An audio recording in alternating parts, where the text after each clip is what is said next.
Good day, everybody. I have the S&P 500. Yes, I do. It's a daily chart and whatnot. And this is January of 19 now. Christmas Eve, when they put the lows in, that's behind us. But everything is relative. So let's just say right here is where it broke out on that S&P.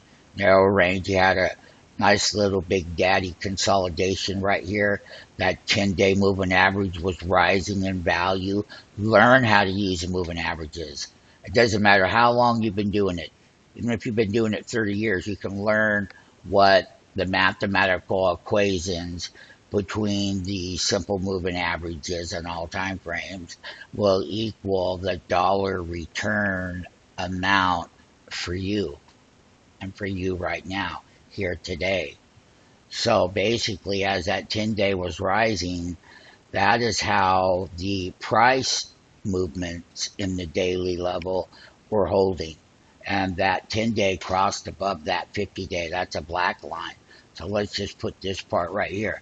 Here's the most important part of this. On Friday, it was an open at 26.57. We had that high at 26.72 with a low of 26.57. And we went ahead and we closed it down at 2664.76.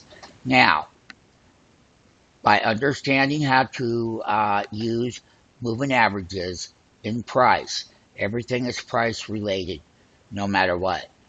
And the best part of this is understanding where the prices get stronger on pullbacks, and by using those moving averages on all time frames. Here we go right now. I'm going to pull up the S&P on a weekly. Now, I'm going to go ahead, and what I'm going to do is I'm just going to let everybody know that we came burning off of here on a 200-week moving average, the green line. That was significant from the December selling in 2018.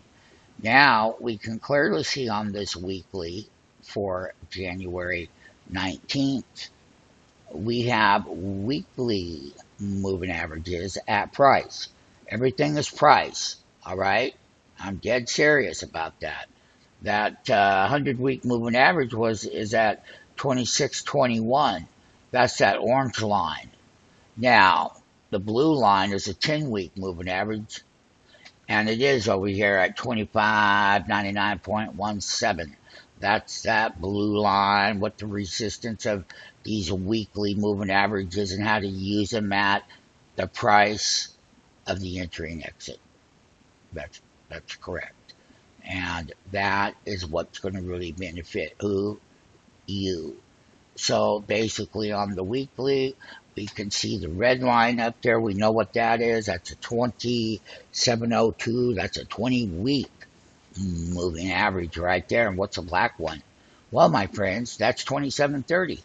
That's a 50-week moving average. The 10-week moving average, though, let's be cautionary about one thing. The 10-week cannot keep going down slightly lower in the dollar price upside move. What it has to do is flatten out, and then how it's going to hit that support, how it got this last prior week above that weekly moving average at the price versus, well, you can tell right here. This, once again, I'm just going to blow that up. This is where that move right here got above that 10-week moving average and the 100-week moving average, and how to apply those, and how the stock right here, it bounced 26.21 in what? Price action to the upside on that weekly moving average 100-week, 26.21.6 pennies. And it is. Now, we can say in the longer term of things, from a trend structure on the S&P, is that 2018 is going to be in what we call the rear view mirror, the 52-week highs, and what happened, and where this particular calendar 19 with the earnings. We're mastering the earnings. Why don't you get involved there? Huh? Sign up for the free 5-day trial. It's there for you to use, and for you to get to see everything that you want to see. And we know that that's a whole lot. So basically, we got a bullish, but let us not forget though that that 10-week is still below the 100-week moving average. That's not, you got to learn how to use moving averages, making money at the what? At the price. Like a 10-week moving average here was above. The price action was above it and whatnot. But that was a different time period. We're here now, January of 19.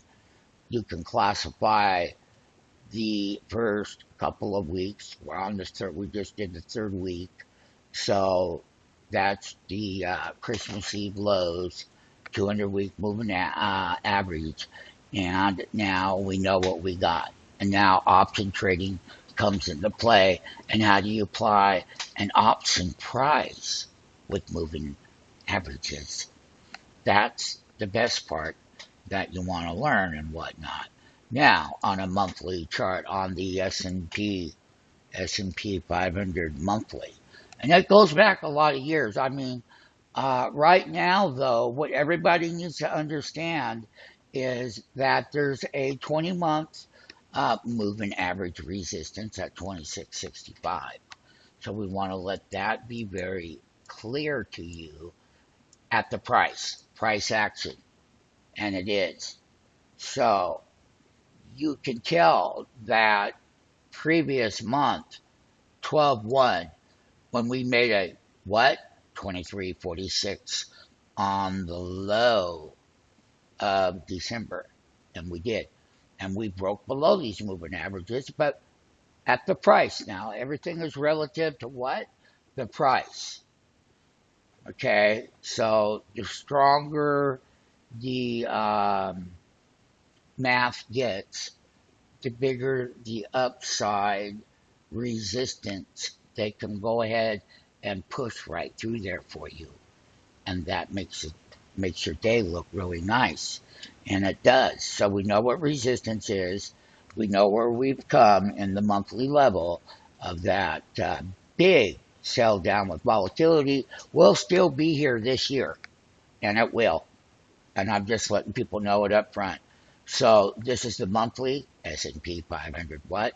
Index time frames, January overhead what? Price resistance, which is going to equal what? Dollars. Yeah, dollars that go in your pocketbook. That's the part that you would like to be applicable or applying what you're learning here in the free 5-day trading room. 702-685-0772. Get in while you can. You have every reason to get in. So I'm going to conclude today a good day, and that price action with moving averages. And we're going to write some material up for people that want to understand what dollar price versus working with the indicators at the price, and what that really comes into trading your options. That's what you want to do. But here's the S&P. I'm going to conclude it for now. I've enjoyed having you as a friend. I hope that you call at 702-685-0772. Free 5-day trial. Get in here. Watch it yourself. You got to do that for yourself. That's just being honest to you. S&P 500